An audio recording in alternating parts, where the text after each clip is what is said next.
Hey guys, welcome to Whiskey, Lead, and Steel. Feelings Hurt While You Wait, the official podcast of Aggressive Defensive Solutions. I'm Lee Curling, and with me as always, Rick Sutton. Princess Wait.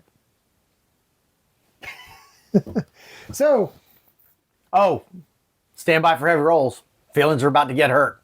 Feelings. Because Amy was like, I want to listen to you two talk about this shit.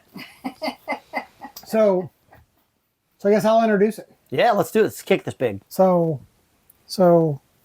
my wife read me part of an op-ed the other night and said, "Oh, you guys should talk about this."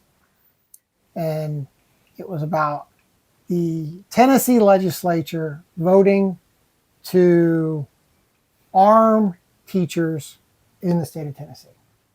And what I read is that the governor has now signed that bill. Arming teachers in the state of Tennessee, pro and con. The op-ed was written by a 15-year-old student. Obviously. Oh yeah, I was a young kid. It was definitely slanted. Obviously a con, which of course then required me to go, that doesn't sound quite right. And I then went through a whole bunch of news articles.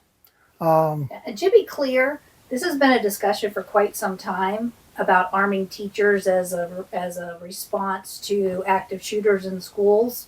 So to me, it's an overall, but we can be specific with Tennessee because that's the latest one to Well, and to that end, so I actually ended up on WNIS talking about this a few weeks ago, and then I forgot about it and went on to something else. But this is something near and dear to our heart because back when, I forget who the governor was, we put a training package together regarding this and offered to give it to the Commonwealth for free. So here we go. So tell us about the articles and tell us about what the actual law says, because that's pretty amazing. Oh, we've passed a law to arm teachers in school. Well, so what does that mean? Yeah, what does that mean? Does that mean that they can go out and buy themselves fucking Lorsons and just stick them in a shoulder holster? Yeah, There's so many things. Yeah.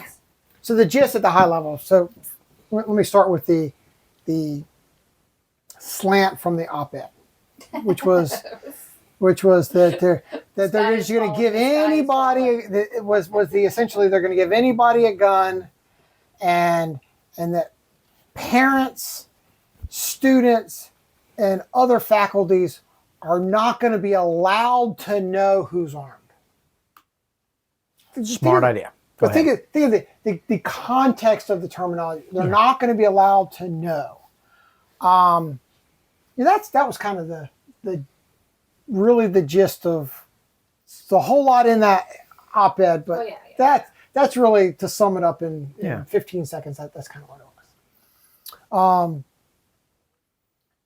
was. It was definitely an emotional response. Well, of course it was. It's from a fucking 15-year-old kid. 15-year-old kid. Who doesn't know shit. And it's an op-ed, right? So it is an opinion piece. So it would be generally rife with emotion because it is an opinion piece. But the gist of the law, without trying to read the law itself, is that it's not, well, anybody can get a gun, right? But one of the questions or one of the discussions that Amy and I had on there was about liability. Right? Who has the liability here? Yeah. Well, so the local principal has to give approval. The education commission, or like in where we are, the school board, right, would have to give permission. The local sheriff has to give permission, and before a teacher can carry a gun. Right? Yeah. So that's who's in the blame line, right? So the initial of anybody can just carry a gun, any teacher can just carry a gun. Well, that principal, I'd go, well, I didn't know they had a gun, but in this case, right, we've created a clear liability path. Yep. Right. They have to undergo a psych eval. That's a great idea. Okay. Yeah. what that entails is a good question, right? They have to submit fingerprints and get a concealed carry permit. Okay. You're going to carry a concealed weapon. That makes sense. Yeah.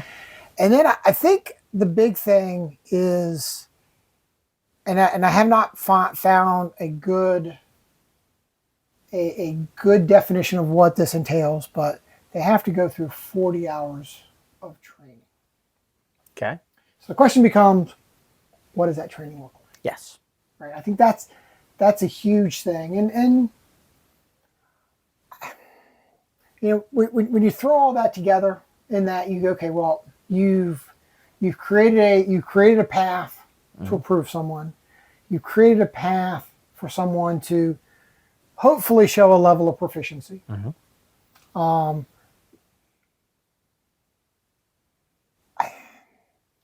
Again, I think that question then becomes what's in that training. Yeah.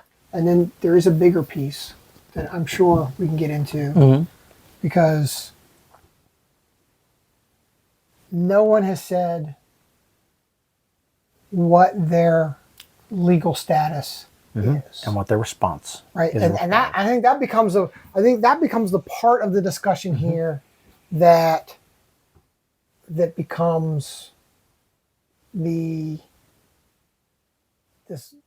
quagmire. I'm not going to say the slippery slope because it's not a slippery slope, but it's the issue of doing this is that piece. Yeah. Right. So anyway, thoughts on. But yeah. So right off the get-go, before we get in depth with anything else, so we've delineated. They've delineated, which I think is a great idea. Who has approval? And it's not just one guy. It's a guy who is in charge of the facility, right? So that's good. And he's not an elected official, and he's not a law enforcement officer. Right. He's an educator. Right. He's an administrator. He's responsible. It's his ship. If he were in the Navy, he'd be the captain of this ship. He's responsible for everything that happens there at the end of the day. So they should be in the list. Good. You have the sheriff or the local chief of police, whoever it is, who is not bound by or responsive to anybody else, and who presumably understands the law as it pertains to deadly force, what is reasonable force and what is not reasonable force, and what level of training really does make sense. You could make the argument, I'm sure I've encountered chiefs of police and sheriffs who didn't know their ass from a hole in the ground, but the theory at least there is, if you run a police department or a sheriff's office, you should have an understanding of this. And then you have somebody who presumably is an elected official, answerable to the voters, who has another set of the overall authority. So you have all these organizations, and I like the fact that you've got 3 separate fail-safes on that. Because presumably, if the principal goes, yeah, Sheriff Bob talked to him, and Sheriff Bob thinks that he's okay, but Sheriff Bob talked to him for 10 minutes. And Mr. Smith on the school board talked to him for 15 minutes and thinks he's okay. I've been working with this guy for 4 years. He's as nutty as a fucking Snickers bar, right? Or the sheriff can go, yeah, I've been doing this for 25 years, and I talked to that guy. And I don't want that guy having a fucking gun around a bunch of kids.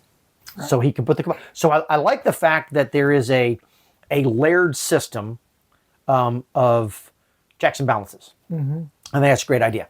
The fact that there is training. Yes, thank you. That's the big missing item on everything is training. Now we've got to find out what the training is and how in depth it is. But the fact that they've come out and said there needs to be training 40 hours. For those of you who don't understand this, most police officers get 40 hours of training in the academy for firearms and deadly force. And then they get, in Virginia, 8 hours every 2 years. That's the minimum standard.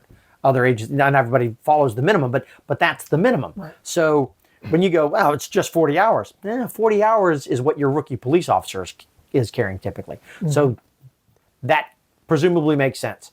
And I'm gonna give them the benefit of the doubt and say they're probably gonna go to some type of police related because let's be honest, it's low hanging fruit.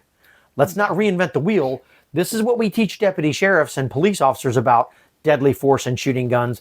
Let's just take that and have them teach that to the teachers. Okay, so that makes sense. I like the fact that there is a psych eval. And not because I think that there's, all these people running around are crazy and people who want to have guns are crazy. People want to have a gun in a school, they're obviously a crazy person.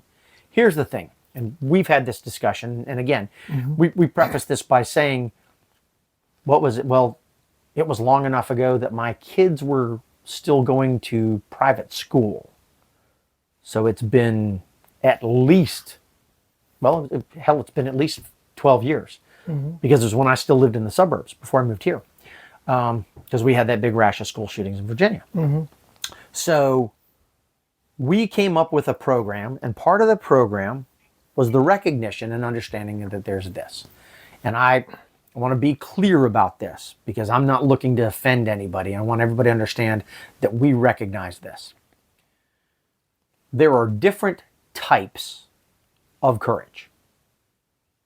Right? You can't say courage is courage. Well, no, there are different types of courage.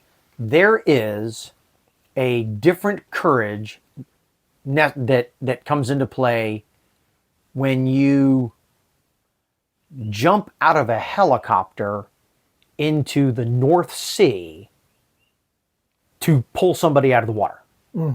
That's a different kind of courage than the courage necessary to make sure that you've got enough linked belt in your 240 as you step around the corner and engage in a firefight in Ramadi, which is a different type of courage than to, go into, key up the radio and say that you're entering a darkened building after a presumed murder suspect as a police officer to go in here and deal with that.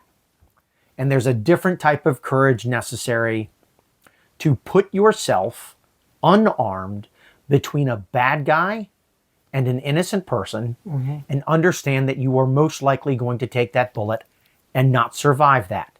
I don't want to chuck rocks at anybody's understanding of that type of courage. Now that said, and I go there for this, the type of courage and the amount of courage that it takes for you as a teacher or you as somebody who is in the school with all of these kids that you may or may not know, but you at least you recognize their face because you've been seeing them and you've been watching them grow up. The courage to step between them and the threat and take the hit to save their life, which is an amazing amount of courage, is a very different courage than the courage that it takes for you to grab your concealed weapon, leave your classroom, go to the sound of the guns, open the door, and recognize the however old sibling, possibly, of the kid in your class who is shooting up the class and shoot him in the face and kill him. That's a very, very different set of courages. And the reality of it is, if you are going to be an armed whatever in a school, before you take on that monumental amount of responsibility, you have to understand that you are not likely to, statistically, you are not likely to have to engage somebody you don't know, right?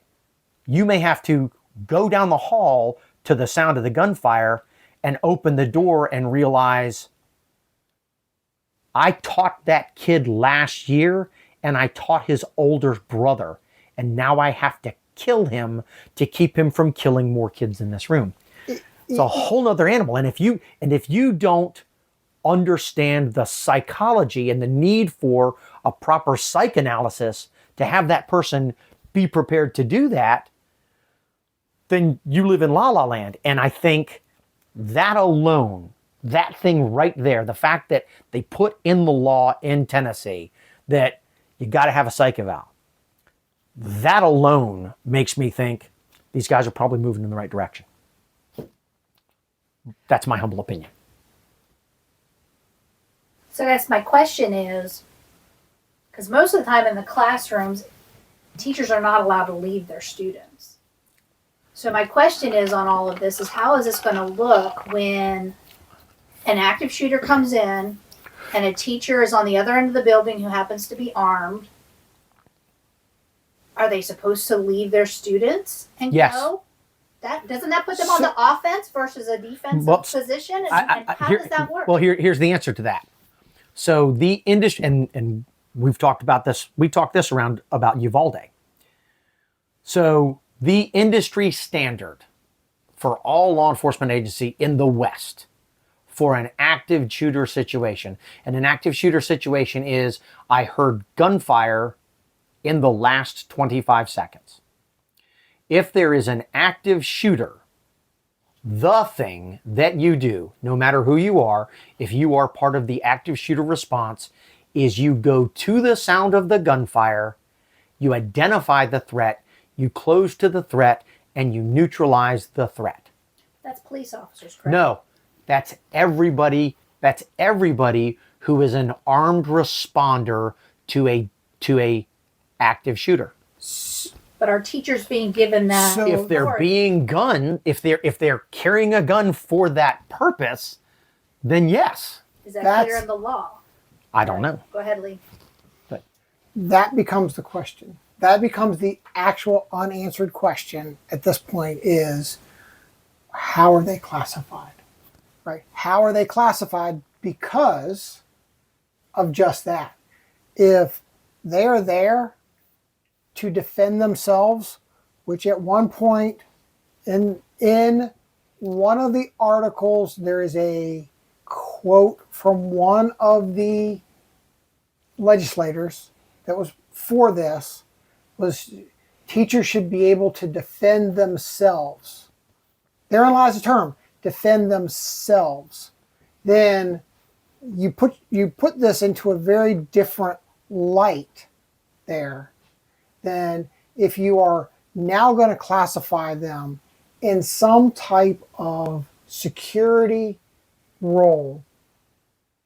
It just becomes this huge spinny thing, because the other thing of that then becomes, a teacher leaves their students who they're charged with protecting. Who is in charge of the students at that point? If they turn the wrong way and an active shooter comes in the classroom and murders a bunch of students that there is no teacher protecting, right? And protecting, I use that term loosely because what protection is a unarmed teacher going to be able to provide those students? But if the teacher had been armed, maybe the teacher could have done something if they had stayed in the room, right? It becomes this circling quagmire of things. The other part of that, teacher leaves and the students then decide to go out in the hallway and run into said bad guy. Again, there becomes this crazy set of, again, we are in a litigious society, right, wrong, or indifferent, but it opens up a can of questions that I just don't know. Now, there is one thing, right? The op-ed, of course, it's, oh my God, why is Tennessee doing this? Tennessee has joined 2/3 of the states in allowing teachers to be armed. We don't know that. Why? Because it's quietly happened. Bad things haven't happened. Mm-hmm. Right? We haven't seen that. I mean, one of the conversations that we had on it is you end up in a school where you have trouble with your students and a student starts attacking a teacher and that teacher chooses to defend themselves from a student that is, larger, stronger, more capable, how is that going to play out in the media? It's not going to play out well.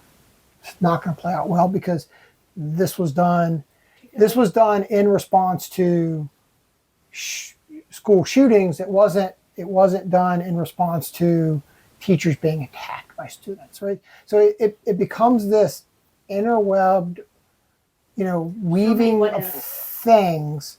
And you can play a what if game with anything. I know. Right? But my point was, what we had talked about was all the different cans of worms and all the different rabbit holes and how many ways this thing can play out and what exactly does it look like. It's just a huge question. I mean, you have things like, there are gangs in schools. So what happens when they figure out who the teachers are that have guns, and then they go after those teachers in order to get their guns. And then they don't even have to bring the guns into school. They can just get them because they're already there. So to address that. So many things. Yeah. So to address that specific thing, because just put more cops in there or arm these veterans. Mm-hmm. Get these guys with PTSD and give them guns and stick them in the fucking schools. Right. Right. So herein lies, so let's unpack that first. Just so many things. So arm these people and put these people in the school and everybody knows they're armed. But not everybody knows because they don't have to tell them. Well, but it's easy to figure it out if you know kids are smart. They know who does what and they know who can do what and they'll figure it out. So, if we have people openly armed in the school, those are the first people that the school shooter kills. Of course. Mm-hmm. So that's fucking pointless. Right? Mm-hmm. So, and in the training program that we put together, so the first thing that you establish is nobody is allowed to know, all of the armed people, whether they are teachers or janitors or whomever, everybody who is armed, they're allowed to know who's armed. And the principal, and the school police officer, and nobody else is supposed to know that they're carrying a concealed weapon. And their weapon has to be on their person so they can secure it. And if they become compromised, they have to leave that school. They have to go somewhere else. Regardless of why they got compromised. If they get compromised as an armed person, they have to be transferred. Okay. Because now we know that Mrs. Curling has a gun. So if I decide to A, be a school shooter, or B, I'm in a gang and I've decided I'm going to fucking hurt somebody, so all I got to do is sneak up on Mrs. Curling because she has a gun and get her gun from her, and then I can go over here and shoot this guy. So the first thing is the people who are armed need to be covertly armed. But see, this is y'all stuff. I'm curious as to how all this that's already in place is going to play out. Right? And I think that's going to be the interesting thing to see how it all plays out, because it's just, there's just so many things. Now the next thing that now the next thing I'm going to throw this out, because the whole, what about if they protect themselves? Mm-hmm. So the school resource officer has a right to protect himself if somebody attacks him. Everybody has a right to protect themselves if they are attacked. Mm-hmm. Do you not have the right to protect yourself if you're attacked? Because you've made a face like you don't. You know what? I'm going to say no. No, teachers do not. They should. Teachers do not. Because if a teacher is attacked by a student in a school and they defend themselves, they will be fired or they'll be reprimanded. There will be action taken against them. That is a failure on the fucking school leadership. And generally speaking, teachers are for the most part, they are not encouraged to press charges. In fact, they will actively regardless of the press charges, But even defending yourself, because So- then it could end up on. I mean, that's how you end up with all these videos, and people are like, "Oh, the teacher's going after the students." So let's take No, a not necessarily. let's take a step back and and this is where I'm going with this, right? You are not incorrect. I know exactly where you're going with it. Yeah, everybody. do has not- kids. wait. Maybe not. No, well, but do not take my statement, Sure. out of light. But it's We agree that everybody should be allowed to Yes. defend themselves. Absolutely. Now, that said, here's the angle that I come from on this. I don't care about you carrying a gun to protect yourself from the savages in your classroom. That's not why I want you to carry a gun. That's not why I think a teacher or a whomever school official should have a gun. That's not why. It's not about you protecting yourself. I don't care about that. Well, in the legislature, that's what he said. Hear me out. I'm just But fuck that guy. He's a politician. right. Hear me out. Where does the funding from the school come from? If you work for the government and my child is in your government custody, you have a requirement to keep him safe, just like Deputy Jones has a requirement to keep the convicted felon in the Chesapeake City Jail safe. So to that end, if you've elected as a school official to be armed, the purpose of you being armed is to limit the body count on a school shooting. Because here's the deal. You cannot prevent a mass shooting incident. The best you can do is limit the body count. And so, here's the answer to Mrs. Jones left her 6 or 10 students, or realistically, her 42 students in a 20 student Thank classroom and ran down the hall to the sound of the gunfire to shoot the fucking bad guy, and the bad guy snuck around the corner and shot up her class. That's a shame. Would we rather she just stand there by the door like the deputy in fucking Florida with a gun in her hand and let people be killed? So that's the answer. The reason you put armed people, armed, trained, psych eval people in a school is so that all of our kids don't get killed. Maybe just mine. And I would rather my kid get killed than all of our killed. Because that, unfortunately, is the reality of this. And if somebody in any state legislature, any fucking politician had the forethought to go, all right, if we arm them, well, we need to make sure they're not crazy first. And we need to make sure that they have some training. And we need to make sure that somebody's in charge. So it's not just a fucking melee and anybody who wants a gun can carry a gun. I don't know the ins and outs of the law on that. But if they've thought to do that, then they have at least gone further than the average person who has a concealed weapons permit. And I think that's at least a step in the right direction. And again, you have to say, okay, what is the purpose? Well, the purpose is to limit the body count of dead kids in a school. That's why we're willing to do this. And we understand that if Herr Robinson gets attacked by 17-year-old testosterone-laden, out of his mind wrestler Greg Retz, right?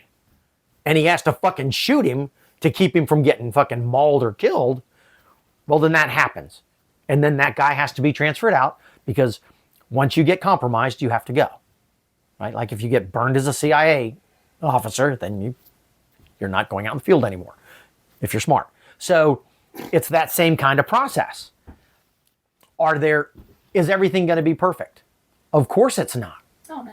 But at the end of the day, we go back to, well, what we prefer, right? Yeah, we mentioned Uvalde. I was having a chat with somebody about this the other day. Interestingly enough, so in Uvalde, as everybody wants to beat up on them, and I don't, whatever. But the information that we had was there were shots fired, there was a response, and then there stopped being shots fired. At which point in time, it becomes a barricade situation. That was my understanding at that point in time.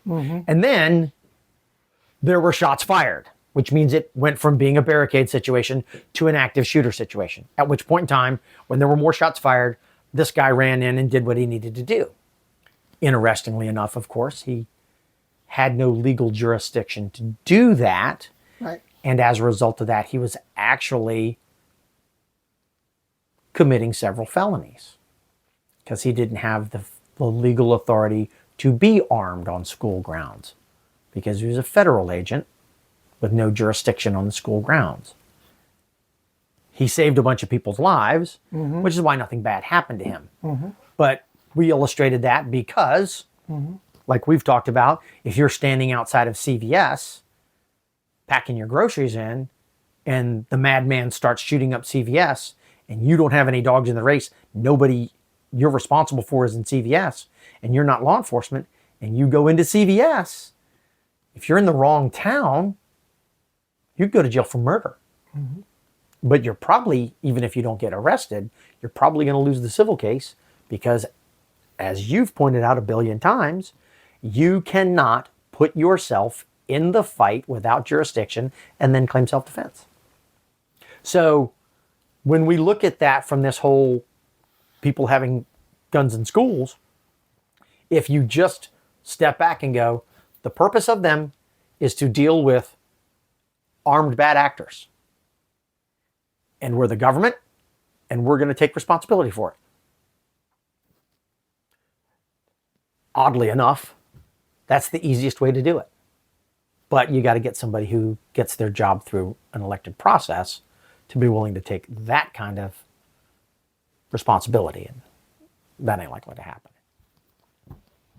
Well, and maybe it did in Tennessee. That's my rant.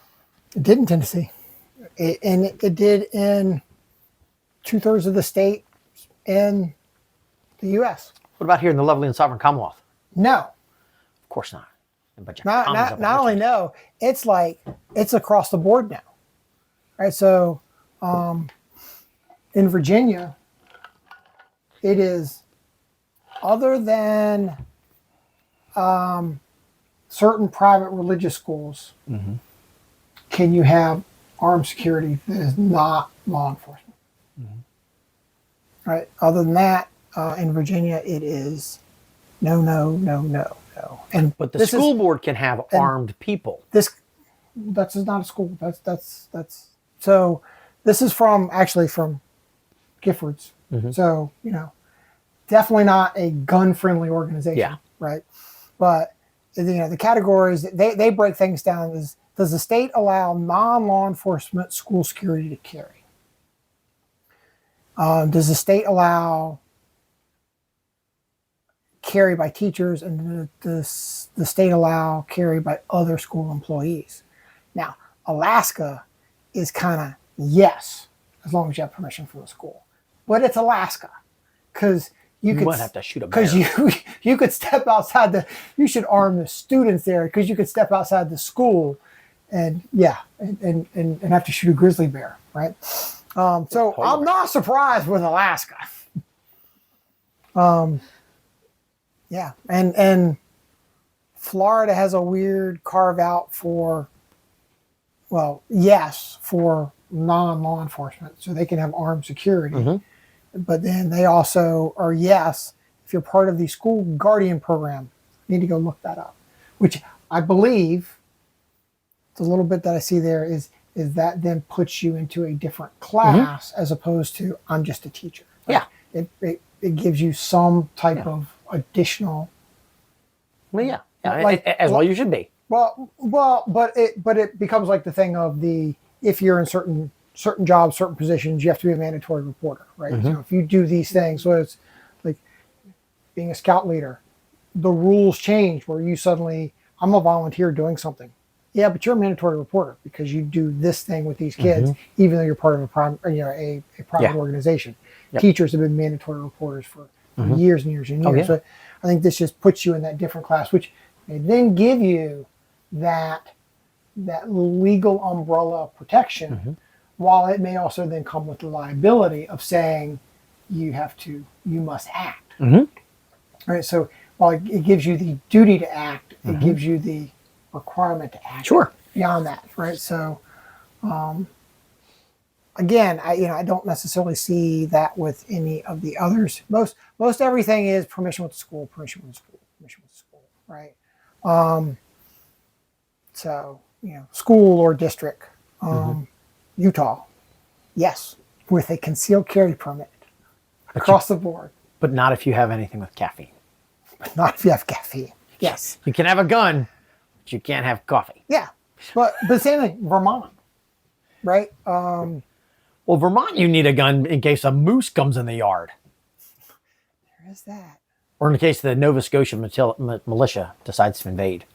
You know who else allows armed non-law enforcement security, armed teachers, and armed other school officials? New Hampshire. Well, live free or die, of course. Yeah, absolutely. Yeah, Tennessee's a volunteer state. that's right. So, but not Virginia, That's because not West Virginia either. That's because all them people from Nova. All them transplants. Yankees. West Virginia has some very, very strange and strict gun laws. You know what? We should look at Texas. Texas is like, you're not allowed to carry a gun smaller than 44. Texas. Yes, if the person is a designated school marshal or other person authorized to provide school security. That's across the board for all three categories. So a teacher, if they are designated as a school marshal or authorized to provide school security. So again, it puts you into a differing legal class, which makes sense. Gives you It does make sense. yes. Yeah, it gives you authority and gives you that answers some protection. of the questions Yeah. I was So- having. so- That's why I brought this to Yeah. you guys. And South Dakota, yes, if the person is a school sentinel. Again, I would believe it, and I haven't dug into all of the. I'll tell you what, Giffords has all this stuff well footnoted. So Giffords.org, you can look it up yourself. But what those programs are. But I do think if you put somebody into a class where you give them a legal requirement and legal protection, and you're not just simply I have a concealed carry permit, which is if you look at the way the wording is on everything that's been publicly released without digging into every line of the bill, it appears to be get a concealed carry, go through a psych eval, right? I think there is a missing legal protection from Tennessee's standpoint that is probably missing from this. I don't think it changes necessarily the outcome of what they're trying to accomplish, but I do think it's woefully doesn't protect the teachers, I guess, in the grand scheme of things. And you could drive down the rabbit hole of should we put this extra on a teacher, right? I don't know that becomes truly a valid argument, because if you said you must carry a gun and you must do these things to protect this student or these students I think that's a very different thing. Absolutely. Yeah. It's no different than people making a decision on whether or not to conceal carry. Yeah, well, I choose not to conceal, so I don't carry it. But that's my choice. I think doing that is like drafting people to be cops. It's the same I think it's a bad idea. That's right. You just Yeah. Well, and Teachers go in for a different reason. Exactly. in It's just talking to our son about this, he of course he is not necessarily a fan of anyone that's not a law enforcement officer carrying a gun in school. Okay, that's fine. You can believe that. I'm good with that. But he brings up a couple of teachers that he had that were former military. I'm like, oh yeah, hell yeah! If they could, if Virginia said they could carry, these guys would be carrying, right? And former law enforcement, and they would die to protect the students, right? That was his thing. He's like, oh yeah, they would throw themselves in front of a bullet in order to protect their students. And I think there's a huge number of teachers that would. To say one of the things that you had talked about courage earlier, I think there's an even nuance. There's even another little nuance in there. There's also a difference between the teacher that will stand in front of their students to protect them, being faced with a gunman, and it's not necessarily running to the sound of gunfire, but that same teacher in that same situation then actually having to pull a gun and press the trigger, because it is one thing to die for your students. It's another thing to kill. It's something else to kill. And while there's a lot of teachers will go, well, if I was in that position, I would. But that's as we, when we used to work with the Commonwealth Attorney's Office, that was that thing where it's not a threat. A gun is not a tool to threaten a bad guy. It is a tool to stop a bad guy. That's exactly right. And obviously, if you're in that situation as a teacher, well, presenting the gun is not going to stop the bad guy. Nope, because he's already done his thing. He's in the process. Yeah. And I think there's the other nuance of the, from a student standpoint, it may not necessarily be that I taught that kid last year or a year before last, or he's the brother of. It could be, this is little Johnny who's in my 6th period chem class. Yeah. Right. Yeah. Where is there's that hesitation there. Yeah. But again, I mean, there is the op-ed that is the sky is falling. This is going to. Oh, sure. This is going to turn into, gunfights in the hall between whomever. I don't know. Maybe the teachers are going to whatever it is. Honestly, So it's Baltimore. Yeah, but the point being is that the whole sky is falling op-ed, really Tennessee has joined over 30, I think it was 32 or 33 other states. I've been reading other articles with these same discussions and just the debate of it all. And it's just been something that's been ticking around in my head. And that one just happened to be the one that I just kind of went, you guys need to do a podcast on this and have this discussion and work out some of these questions, because there's just a lot there. I mean, so many. I just look at my experience in the schools and I go, ooh, yeah. Well, a couple of years ago, there was discussion in Virginia of allowing non-law enforcement to be armed. So I see what it says here of the no from Giffords, and I cannot believe that they would be incorrect on this, because if the state allowed it, then I'm sure they would have this updated. But the requirements there were insanely strict, right? It was, you had to have been retired from law enforcement within 5 years, or retired from the military within 5 years in order to be able to qualify. Yeah. Which I think is probably insanely strict, but at the same time, when you look at the broad brush of all of this, it does become the question of, are you ticking the boxes to do it in a manner that protects students, right? Because there's no reason to do it other than protecting students, right? Nope. It's not about protecting teachers. It's not about protecting admin. No. It's not about protecting the parking lot or the No, those are all unintended consequences.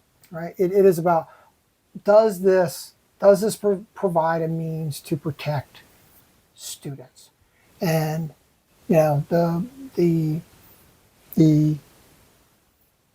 the far left view of we should just outlaw guns and the problem will go away is Worked like a champ with meth. it's absolutely we should Made meth illegal, and nobody does meth anymore. that's right. You know, marijuana was illegal for It's still illegal. almost a century, and we've just given up on it, right? most of the states have just given up on it, right? So the reality is the far left's view of let's just get rid of guns is not a solution to the problem of violence anywhere. No. Right? I mean, school shootings are a symptom of something different than guns. It is different than the proliferation of guns. There is other underlying issues that have caused this, and it is not the gun itself. Nope. So, Nope. and allowing students to be protected, I think is good. Mm-hmm. Does Tennessee's bill go far enough? I'm not sure. And again, I don't know that I'm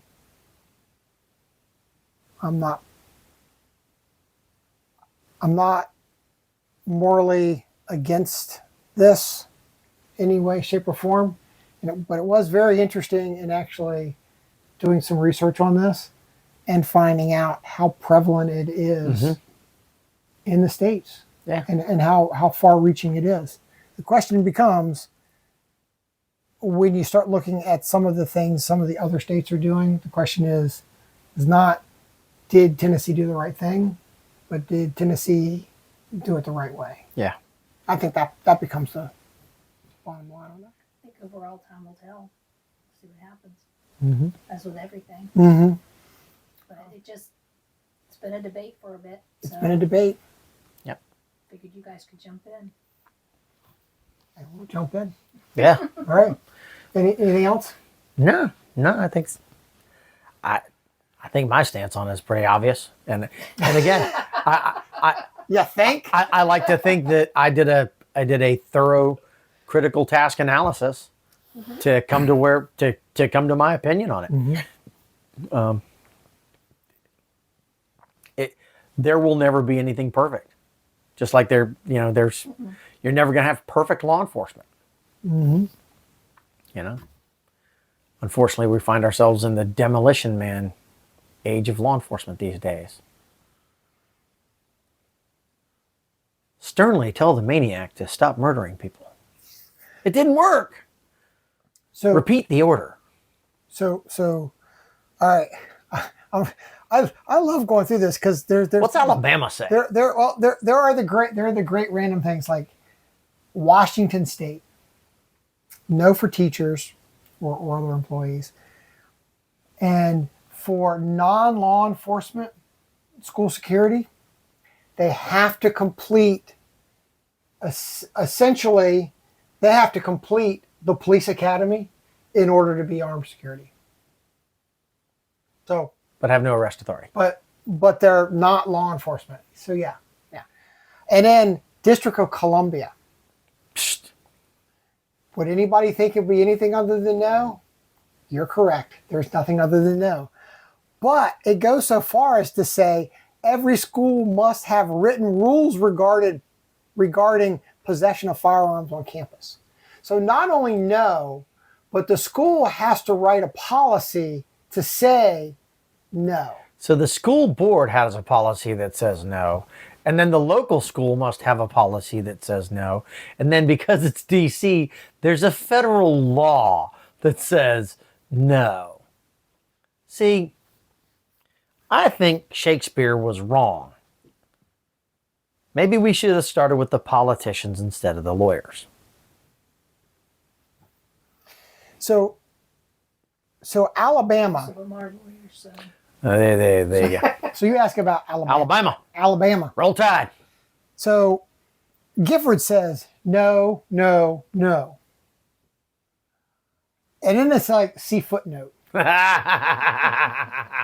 So the footnote says, although Alabama Code, section 13A-11-72, subsection E, seems to allow non-law enforcement carry on campus, the 2014 Attorney General opinion states that a, quote, a board of education that has not previously adopted an express policy prohibiting all persons other than authorized law enforcement personnel from bringing or possessing any deadly weapon or dangerous instrument on school property is required to do so. That's a word sound. Wow. So essentially it goes on to, so it says that it seems to allow it, but the Attorney General said you have to adopt a policy saying you can't. Wow. And then they go into some other ones for the teachers and everything else, which is essentially rehashing what the Attorney General said for the other, which is in big ass bold letters. But it also talks about Alabama does have a law that prohibits carrying firearms knowingly with the intent to do bodily harm. That was in quotes. So people with pistol permits are exempt from this prohibition. So, but because that's convoluted as hell. No. So it's Alabama's law. So this is why freaking laws are so freaking crazy, right? Alabama law about guns in school prohibits carrying firearms knowingly with the intent to do bodily harm. So therefore, people with pistol permits are exempt from this prohibition because you're not carrying a gun. You have a concealed carry permit, so therefore you're not carrying a gun to do harm. You're not carrying with the intent to do bodily harm. But if you plan on shooting somebody, it's a crime. Lawyers and politicians. Now, but it does go on to say that same 2014 Attorney General says that the Board of Education that is not previously blah, blah, blah, blah, blah, you have to say people can't carry guns here. So again, the law says you can, but a school board has to say you can't. So they have to adopt a policy. So is a policy a law? Or is it simply, you're violating my policy, therefore you shouldn't be here, and therefore I'm going to tell you you're trespassing, and therefore... Well, I'm a sovereign citizen. Your policy don't matter to shit. I don't need license plates. I'm not driving. I am traveling. I'm not engaged in commerce. I don't need to pay taxes. Somebody's going to believe you. Here, come out here and look as if you got a license plate. And not only does he have a license plate, not only does he have a license plate, he has a business license. I got a couple of them. The whole time you're getting into that right after you got done rubbing your temples to prevent yourself from having a fucking aneurysm based on this shit. In my brain, all I could think of, right, as you were talking, the words were coming out of the mouth of Boss Hogg standing in front of his Cadillac while fucking, what's his nuts, was standing there with his bats down. That's right, Flash. It's all I can think of. And I apologize because I know Hazard County is in Kentucky, not in Alabama. But it's all the same pack of cousins. So, wow. What do they say in Delaware? Pirates of the Caribbean. Delaware. Did we look at Delaware? I was back when I was fighting the Chi-Coms, and I told Strom Thurmond to. No. Yeah, shocking. Yeah. So. Yeah. Anyway, I think we've done this. Hey, Justice. if you have a differing opinion or anything else that you want to chime in, shoot an email to info@agdefsol.com. You should just leave a comment. Or leave a comment, which brings up the whole, did you hit the subscribe button? Why not? Did you hit the like button? Why the fuck not? What else are you doing with your life? Exactly. Alrighty. Anybody's feelings get hurt? Tough Probably. shit. Hey, any other comments from the disembodied voice behind the camera? Who started this whole thing? She's like, here, watch this. I'm gonna throw this fucking badger in the middle of the room, turn the lights off. Frag out. All right. Here you go. Yeah, there you go. Hey, he probably doesn't watch this, but the fat electrician, you're invited to come out here. Fat electrician. You watch that guy, right? Nope. I guess I. Oh, dude, fucking Quack Bang Out. Oh, that dude's hilarious. Quack Bang Out. You guys know who Quack Bang Out is. Yeah. The fat electrician, he does all kinds of cool shit. I started following him because he was talking about how awesome, he's a former soldier of some sort. But he was talking about, he was like, he did this whole thing about the Marine Corps. And he goes, yeah, the Marine Corps. Well, they were invented in a bar, so that tells you a lot. Well, yeah. And then he was talking about Amtrak. So I was like, oh, I got to see what this is. He's like, yeah, typical Marine Corps. Let's create a tank that comes out of the water and then disperses a bunch of 19-year-olds who will kill you. Yeah, that seemed like a Marine Corps thing to do. I was like, well, yeah. Yeah. That makes perfect fucking sense. So, yeah, he's pretty good. We should invite him. Well, we just invited him on there. You did.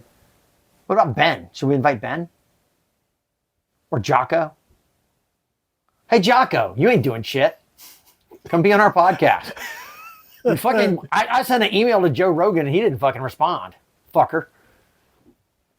He was eating mushrooms or something. That's because he has a whole experience. He was eating mushrooms. He is the experience. Whatever. He's a Yankee. The He's funny as shit, though. Spotify pays him. Yes. Lots of money. Yes, they do. Lots and lots of money. Yeah. We started. Like, they will penalize you for using profanity. He's like, fucking Joe Rogan does it all the time. You're not Joe Rogan. That's right. And see, I still have my hair. See, you're not like paid by Spotify to be exclusively on Spotify, and they just promote your show as part of that. But you could. I mean, Spotify could. You could. Feel free. Feel free. Yeah. I'm not free. I'm not terribly cheap. I'm cheap, but I ain't easy. I used to be. I got married. I figured I better beat you to the draw on that one. You're like, bullshit, I've known you since the 80s. Cheap and easy. Everybody got to have a hobby. I thought we had wrapped up. Yeah. Never happens. And then we turned the key and he kept going. Yeah. Where are we going for supper? I don't know.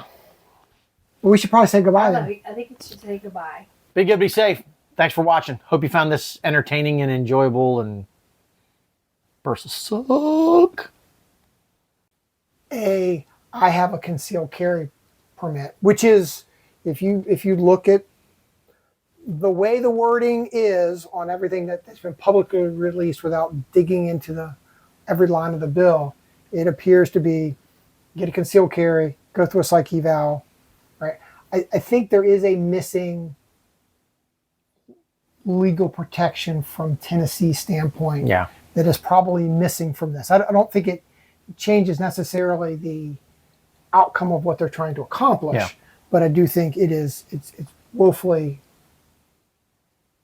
doesn't protect the teachers, I guess, in the grand scheme of things.